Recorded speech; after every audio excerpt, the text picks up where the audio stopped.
ഇപ്പൊ പോലീസ് വേഷങ്ങളൊക്കെ ഒരുപാട് ചെയ്തിട്ടുണ്ട് എന്നുള്ളതാണ് എല്ലാരും ഒരു ആ. പ്രേക്ഷകർ വിചാരിക്കുന്നത്. പക്ഷെ അതേപോലെ തന്നെ ഇഷ്ടാണോ അങ്ങനത്തെ പോലീസ് ആയിട്ട് വേഷങ്ങൾ കിട്ടാനുള്ളത്? ഇഷ്ടം എന്ന് പറഞ്ഞാൽ ഏത് ക്യാരക്ടറും ചെയ്യാൻ ഇഷ്ടമാണ്.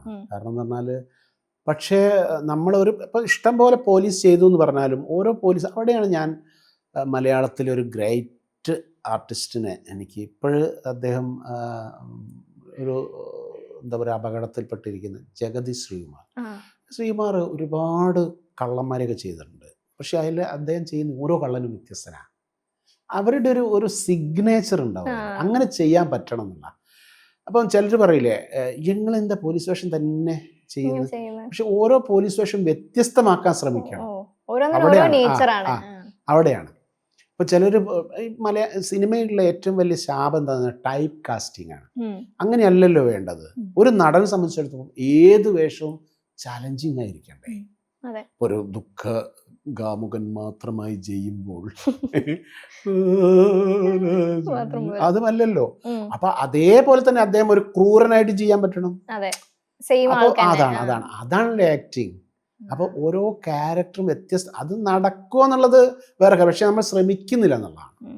അതിനുള്ള സ്വാതന്ത്ര്യം ഒരു വലിയ പ്രശ്നം. ഒരു നടനെ സംബന്ധിച്ചിടത്തോളം അയാൾക്ക് സെറ്റിൽ കിട്ടുന്ന സ്വാതന്ത്ര്യം അയാളുടെ പെർഫോമൻസിനെ സ്വാധീനിക്കുന്നുള്ളതാണ്. ഭയങ്കരമായിട്ട് ഹറാസ് ചെയ്യുന്ന ഒരു സെറ്റിലാണെങ്കിൽ അയാൾക്ക് ഒന്നും ചെയ്യാൻ പറ്റില്ല. ഇപ്പോൾ തോന്നുന്നൊരു സംഭവം എനിക്ക് ഒരുപാട് അനുഭവം ഉണ്ടായിട്ടുണ്ട്. അങ്ങനെ സെറ്റിൽ ഒരാൾ ആദ്യമായിട്ട് നീ ഡയലോഗ് പറയാ അസിസ്റ്റന്റ് ഡയറക്ടർ ആ ഡയലോഗ് അവന് കൊടുക്ക്. ഡയലോഗ് പറഞ്ഞു തെറ്റിയാൽ അപ്പോഴേ സംവിധാനം ചെയ്ത് 4 ടേക്കൊക്കെ ഒരു പോട്ടാ, 5ാമത്തെ ടേക്ക് 6ാമത്തെ ടേക്കൊക്കെ ആരാണ് അവനെ കൊണ്ടുവന്നേ, അപ്പോഴേക്ക് മറ്റേ ആരാണ് കൊണ്ടുവന്നത്. അങ്ങനെ സെറ്റ് മുഴുവൻ അതിങ്ങനെ അലയടിക്കും. എന്താ ചെയ്യുന്നത് എന്താ ഇഷ്ടം എനിക്ക് അറിഞ്ഞത് ഇങ്ങനെ ചോദിച്ചു അവസാനം ഓൻ സാഷ്ടാംഗം സുല്ലിടുവൻ അങ്ങോട്ടില്ല എന്ന് പറയുന്നത്. പക്ഷെ നേരെ മറിച്ച് തെറ്റിയാൽ നമ്മളെ ഗൈഡ് ചെയ്യുന്ന കുറേ ഡയറക്ടേഴ്സ്. കൂടുതൽ എനിക്ക് ഏറ്റവും എടുത്ത് പറയാൻ തോന്നുന്നൊരു സംവിധായകൻ എന്നെ സംബന്ധിച്ചിടത്തോളം സത്യനന്ദിക്കാട്. സത്യനന്ദിക്ക് കൃത്യമായിട്ട് കാര്യങ്ങൾ പറഞ്ഞു തരും. നമുക്ക് ഇങ്ങനെ ചെയ്താൽ അത് അങ്ങനെ, നീ നാടകം കളിക്കുന്നത്. കാരണം നാടകത്തിൽ വരുമ്പോൾ നമുക്ക് എപ്പോഴും ഒരൊറ്റതേ ഉള്ളൂ, ഒരൊറ്റ ആംഗിളിൽ നമ്മൾ നാടകം കളിക്കും അല്ലേ, ഫ്രണ്ടിലേക്ക്. ഒരു പ്രൊഫൈൽ പോലും മിക്കപ്പോഴൊക്കെ വരുള്ളൂ. നമ്മൾ പ്രേക്ഷകനെ മുന്നിലുള്ള ആളുകളെ കാണിക്കാൻ വേണ്ടിയിട്ട് നമ്മളെപ്പോഴും ഇങ്ങനെ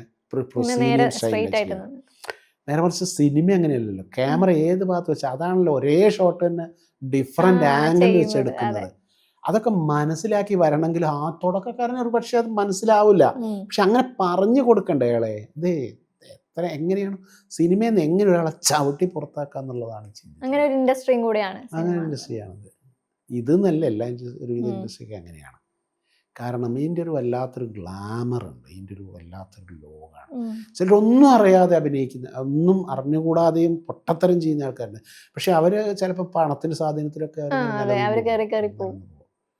പക്ഷേ ഏതൊരു റോളും ഒരു ആക്ടറെ സംബന്ധിച്ചിടത്തോളം അയാൾക്ക് ചെയ്യാൻ പറ്റണം എന്നാണ്. അപ്പം ഇങ്ങനെ ഒരു ശാസ്ത്രീയമായിട്ട് ഈ നാടകം പഠിച്ചിട്ട് നമുക്ക് മനസ്സിലായത് there is no small roles, only small actors എന്നാണ് പറയുന്നത്. ചെറിയൊരു വേഷമല്ലേ സാർ, അതല്ല, ആ ഒരു വേഷത്തിനും അതിൻ്റെതായ പ്രാധാന്യം. സിനിമയിൽ അങ്ങനെ വരുന്ന ഒരാൾ ഒരു ചെറിയൊരു സംഭവം, ഒരു പോസ്റ്റ്മാൻ ആണെങ്കിൽ ആ പോസ്റ്റ്മാൻ വരുന്നതും അയാൾ ചെയ്യുന്ന കാര്യത്തിനും അതിൻ്റെതായിട്ടുള്ള പ്രാധാന്യം.